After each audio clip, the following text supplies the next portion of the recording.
What are the characteristics, the behaviors, the traits in you, in your personality that would absolutely kill your relationship? Welcome to Caravan of Love right here at City Star TV. My name is Nanaya and I am your host. And on today's episode, we're talking about the behaviors that will absolutely kill your relationship. Now, there are lots of things that you could do in a relationship as a person that might actually damage your relationship. But these five things that I'm about to tell you will absolutely kill your relationship. So you need to know to stay away from these things. Now, point number one is poor communication. Communication is important. Comprehension is, but so is communication. Learning how to talk to your partner, communicate, share ideas, feelings, thoughts. Let your feelings be known to each other so you can know what bothers them, what they enjoy, what makes them happy, what they would like to stay away from. What and when it's happening, talk to your partner because it is very important. Now, imagine if you're not doing this, if you're not communicating, if you keeping things bottled up because you don't want to talk about it, because you don't want to own up to it, because you don't want to face it. One day, definitely everything is going to boil over, but then it might be too late for you to even have an adult conversation about it because you don't communicate about it from the start. Poor communication can lead to misunderstanding, misinterpretations. You see, because you didn't tell me about it, I decided to draw my own conclusions. And because I also didn't question you about it, so you can actually clarify, I drew the wrong conclusions. And now, lack of that, just because we didn't communicate or communicate properly, now our relationship is in danger. So poor communication would definitely kill your relationship. You need to know how to talk to your partner because it's not just you. The relationship, you're two people and you're doing it together and you need to team up. And for you to be a team, you need to talk to each other so you know how to make sure that your relationship progresses in a way that is a good thing for the both of you. And point number two is criticism. In the time as you're communicating, maybe your partner is going through something and they're telling you. Now, when your partner has issues or has done something wrong and they're trying to talk to you about it, you're supposed to listen. Even if you're going to give them advice, you listen to them and then you don't criticize because you know what is happening. Your partner has done something bad and is already feeling pretty awful about it and is talking to you and you're telling them, hell yeah, it is your fault. You deserve to feel crappy about it. Go and be the crappy person that you are. Go and be the disgrace that you are.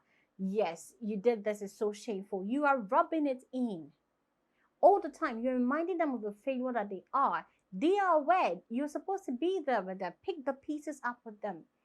Encourage them so that it doesn't happen again. Be their comfort and their peace. You don't be the jury, the judge, and the executioner. You don't tell them all the time that they have nothing good because they made one mistake or two. That is all that they are worth. You don't criticize every single thing that they do. Nothing ever seems to please you. I mean, you don't like the way he coughs. You don't like the way she cooks. You don't like the way she talks. You don't like the way he dresses. What the hell is wrong with you? Every single thing you seem to be able to find fault with it, and you think that the person will be at peace with you. No, because whenever they're coming close to you, all they see is judge, judge, judge. I'm just going to be judged and I'm going to be criticized and the nagging.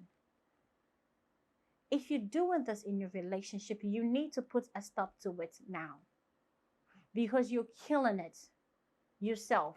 This is not somebody's doing. This is not a third party coming into your relationship. This is what you do to kill your own relationship. And that takes me to point number three. Point number three is insecurities. Your insecurities will ruin your relationship. I don't know what your past experiences in your past relationship are, but you don't carry them into this relationship that you're trying to move on with.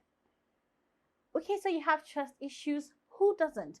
But the whole point is to make sure that you are able to talk about it with your partner. And you always, always, always give your partner the benefits of the doubt. The fact that your ex cheated on you doesn't mean your current will cheat on you. The fact that during the time that your ex was being his bad self or she was doing those bad things that she was doing, and she was doing certain things that you find your current partner doing them, doesn't mean that they are also doing the same bad thing. You need to give them the benefit of the doubt. If you have issues, talk it out. You can't just be judgy and insecure around your partner. So I know they're in a relationship with you, so they're not allowed to have friends of the opposite sex. So a lady can't be nice to your boyfriend because of just because they have to have some sort of intention, or your boyfriend can be nice to a lady without you feeling that your boyfriend has something to do with the lady. So he was home late and you couldn't reach him. Let him explain. A lot of things go wrong. Give him a chance to explain. Don't jump to conclusions. Don't let your paranoia and your insecurities come between you and your relationship, or you and your man. When you're having issues or doubts, talk it out.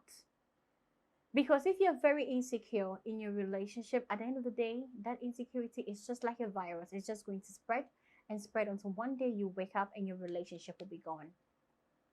You'll be left with just the corpse of your relationship. Now, this brings me to point number 4, which is also very important. Need for control. Oh my God, it is not all about you. Yes, we get it. You are in a relationship with your man, but you are in a relationship with a man, or you are in a relationship with a woman. It is not, the relationship is not just for you, it's the two of you. It's a team effort. If things goes well for the both of you, you guys are living your life together. That is the key word. Together, you are partners. You're not the only person that gets to be happy in the relationship. You're not the only person that gets to have his or her way in the relationship. Relationship is about understanding, about trust, about compromise. Mostly. You don't need to micromanage every single aspect of your relationship against the wishes of your partner. You can't do that and expect your partner to want to be with you when you disregard every single thing that they need to be happy in the relationship with you.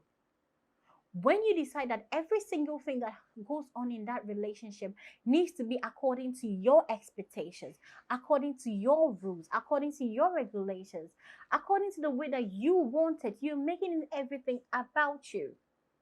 But it's not supposed to be. It's supposed to be our decision, our life, our needs, our wants, our happiness, our joy, our goals. But you're making it a me, I thing. Nothing is, everything doesn't revolve around you. Give your partner a place in your relationship, because you cannot control everything. So if he doesn't dress the way you like it, talk to him about it. If he can change, he will. If you can stick with it, though, do not force him to be the person that you want him to be.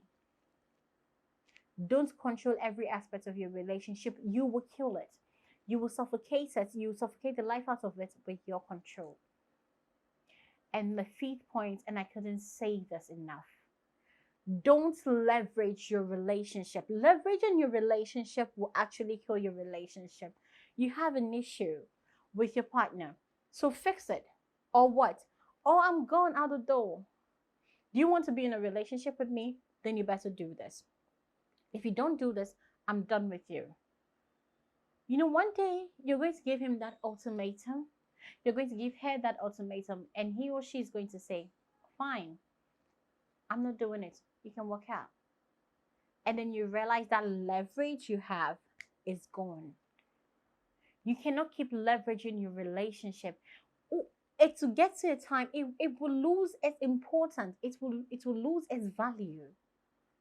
It's like the one thing that you have, the one thing that you have, and you keep rubbing it in your face all the time, and you're used to it, and it's to become a time, it comes to a time that it will even lose its value. So that thing that they are losing is not worth not losing anymore. They can let it go. So absolutely put a stop to these 5 things: poor communication, criticism, insecurities, leveraging your relationship, and your need for control. These are 5 things that if you put out there in your relationship, you would absolutely kill your relationship. My name is Nanaya. I am your host for the show. This is Caravan of Love right here at City Star TV. Don't forget to subscribe.